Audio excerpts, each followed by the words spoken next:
I'm gonna do something different today and talk about a franchise I personally enjoy, Transformers.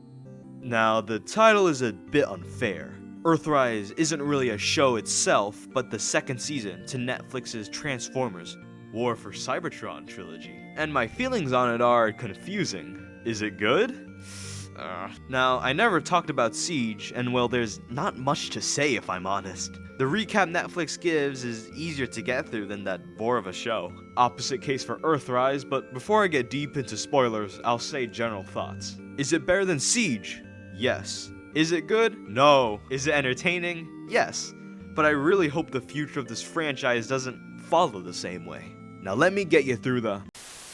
With Cybertron being super dead thanks to Optimus ejecting the Allspark into space, Elita 1 and her team are freeing Decepticon prisoners, imprisoned by other Decepticons for some reason. But then they get captured. Cue Megatron X Elita shippers. Shockwave creates a suck machine that takes sparks of weak Decepticons to power the Nemesis. Now, over at the Ark, Double Dealer's mercenary crew raids the ship and brings them to Char to meet the renegade Quintesson Decius. In a very cool scene, Decius chops the other faces, leaving just one.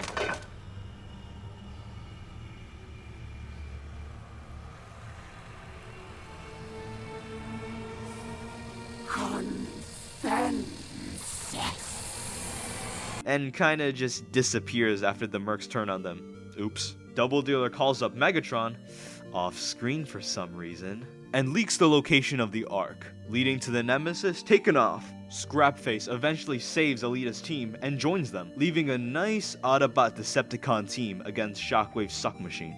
From this point on, the writers kinda forget about Decius, Elita, and Scrapface's team, and the mercenaries. Eventually, the ships get to Nebulon Station, which is... wedged in the space bridge, tighter than Perceptor's receptor.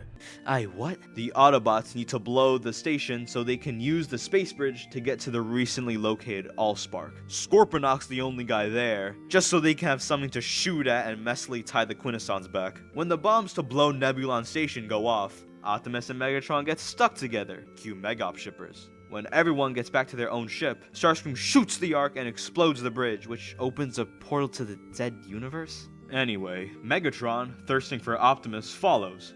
Optimus meets a very ominous Skylynx, while Megatron meets setup for Season 3, Galvatron. QTF-86 reference, Spirit Guide, Blam Boomy, Unicron calls Galvatron, Skylynx gets gutted by Megatron's Power Thought, Optimus uses another Power Thought to reach the Earthrise. I guess that's what it means, huh? Oh yeah, finally, back to Elita. Shockwave and his gang selfishly supercharge themselves with other sparks and end up capturing the group while they were planting bombs. Before he tortures Elita, the bombs go off, engulfing everyone into a white blank screen, and we don't know what happens. Okay. Over Earth, the two ships get into a dogfight, and Optimus and Megatron get into a bar fight somewhere in the Ark. Megatron uses another TF-86 reference to yank the Matrix. Optimus, I beg of you. Then the merc ship, the Fool's Fortune, also joins the dogfight. More explosions, Blam Boomy. Oh no, Double Dealer's actually Decius. Oh no, Cog dies. Oh no, giant explosion over Earth. We don't know what happens. The Ark is suddenly crashed on Earth. Dinobot appears. Roll credits. That was interesting, I guess. It's serviceable and overall it isn't bad. The story bumps into various roadblocks that come off as strange and unintuitive. Like how Scorponok and the Nebulon Station part come off as pointless and filler, considering the dead universe is used anyway.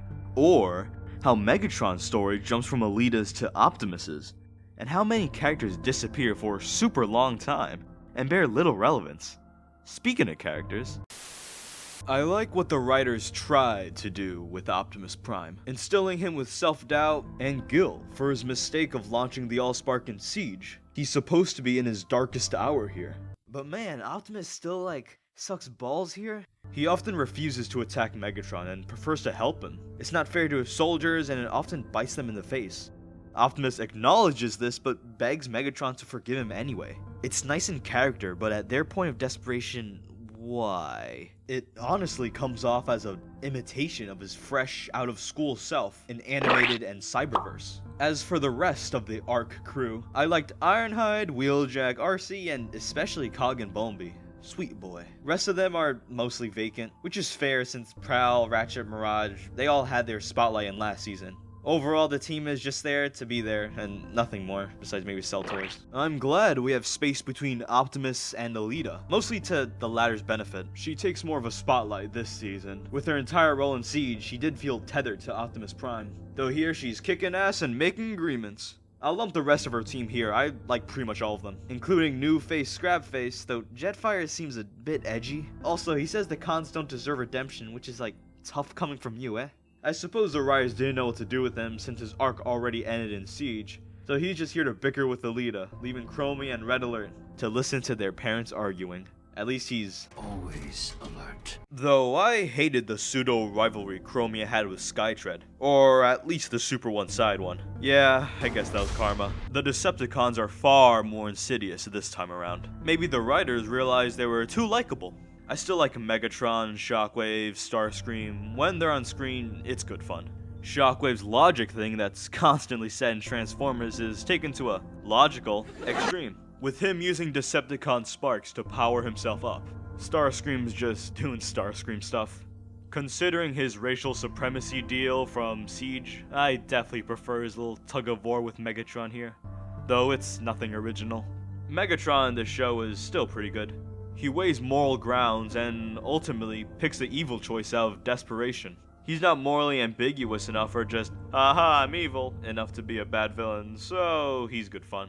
But he's definitely an old man. Galvatron and Skylynx were fine. Skylynx acted as an okay-ish spirit guide. He's a cute duck guy, I can't take him seriously. Shame he died before actually, escaping the dead universe. In Rooster Teeth's quest to make everything in Transformers dead serious, I found translating Skylynx's arrogance as wanting the Matrix, since he thinks he's worthy, to be pretty neat. Galvatron was essentially Palpatine and just foreshadowing for the final season. He was fine, though his model looks janky as hell.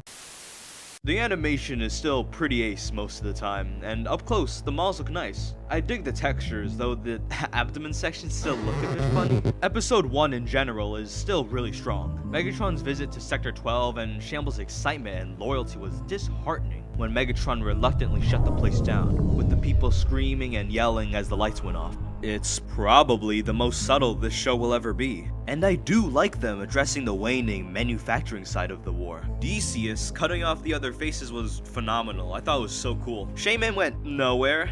I liked Bugbyte's short kerfuffle with B, and the mercenaries, for what little time they had, they were fun. Alita 1's side of the story is probably my favorite. Sorta related, but I really love the moment when Alita 1 suggests that Megatron can become an Autobot.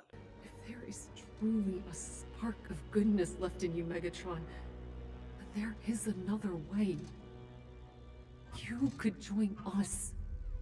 Even after Megatron left, the characters there were still some of my favorites. Alita, Scrapface, Red Alert, Skytread, all felt relevant and added a bit of oomph. The handshake scene with Scrapface especially is one of my favorites. The emotional beats in this show are not bad. While Optimus is in the final episode is a bit funny, Sector 12 and Cog's death were really well done, especially with how the camera pans away from Cog to show how empty the bridge is as he was succumbing to his wounds. Life sucks, man. Wait, where's Double Dealer in that shot? Well, it's that part of the review where I talk about how the characters speak. To be fair, it's far easier to listen to them this time around. The pauses are still evident, but doesn't feel too much of a slog. But you know what doesn't help? Having Optimus and Megatron stand around, talking a lot. This show feels very packed and quick-paced for a 6-episode run, so it's absolute whiplash in moments like Optimus and Megatron, or Skylynx philosophically lecturing Optimus for half an episode. Oh hey, speaking of Skylynx, let me get you to episode 5. It's certainly a unique one. While I do appreciate how different the episode is compared to the rest, it just ends up as nothing. It has little relevance to the episode after for our characters besides Megatron wanting the Matrix. Episode 5 feels like they tried to be philosophical and have a nice spirit guide, but it just feels empty. At some point, it just ends. Skylynx is dead, everyone is over Earth, next episode. Honestly, a summary of this episode compared to the rest would be way shorter. Plus, it doesn't help that this one is obtusely the most toy advertising, with all these one-off characters. Buy the $60 Nemesis Prime set for a character that shows up for 3 seconds in a vision. or alternate universe Optimus Prime, or Unicron, wow, or Skylynx, or Galvatron. The pacing has more issues than that. If you binge this show, it's only about a movie length, but you're gonna be tired. Siege makes you tired because it's incredibly boring, but this show just runs. It feels as if you're running, tripping, and getting up. The plot moves fast and skips over key moments. Double Dealer's deal with the Decepticons and his possession by Decius, for example. Or what happens to Scorponok, or how the Dead Universe opens, or anything in the last episode, really. It's easier to understand at rewatch, but first view it's really hard to keep track. 3 different climaxes were happening at once in 3 different places with little convergence. Alita's group, the Ark versus the Nemesis versus the Fortune, and Megatron versus Optimus. I mean, the Ark doesn't even crash. Dinobot just shows up and finds it crashed. In general, if Siege felt like being dead for 2 hours, which it does, Earthrise feels like having an open casket funeral for 2 hours where someone is playing Pokemon in their seat. The general what happens qualm I have jives with how characters disappear off the plot. While it's not bad on paper, it's not really fun that the mercenaries and Decius are only in 1 episode and a bit of another, even though they kickstarted this whole thing. Especially when Decius was set up as a major antagonist and when the mercenaries are in the opening for the show. It's incredibly disappointing. I'd say it's a disservice to the show, considering what these characters could have added if fleshed out more. You know what's one character we got a lot of? Scorponok, as his scuffle lasts 2 episodes. I thought he was a neat set piece, but it's just too long. Plus, the last thing he did on screen was having a speech about how Megatron's like a judge. You fought only for their amusement, yet you still fight. Because you've ruled against your opponents and sentenced them to death. Like a Quintesson judge. I am no Quintesson! It felt like a messy way to lore drop and keep the Quintessons relevant. I appreciate the idea though. Actually, I appreciate a lot of ideas in this show. But a lot of them really feel like they get introduced and dunked. You know, the whole thing with Nebulon Station, they just kinda scrap it and get to Earth in a different random way with the Dead Universe. Or the Mercs and how they formed, or the Quints and why Decius wants to appeal to their council. Seriously, their motivations are kept to 1 line. If Council sees that a peaceful faction has emerged, their fears might at last... There's even Bulby introducing the idea that someone left Nebulon Station on, and the show focuses on this idea for a bit, but nothing comes from it. There's just pointless insertion and removal. Just keep it streamlined, yeah? Now, why did I say it was a strange little show? Like why are my feelings confused? Am I just being a weirdo? Actually, don't answer that. See, it's better than Siege, though that bar is so low, but it automatically reads as good without that asterisk. And is Earthrise good? Well, no. Still, at the end of the day, yes, I was entertained. Not even because it's funny bad, I was legitimately entertained. I want to rewatch certain moments, and I did in fact.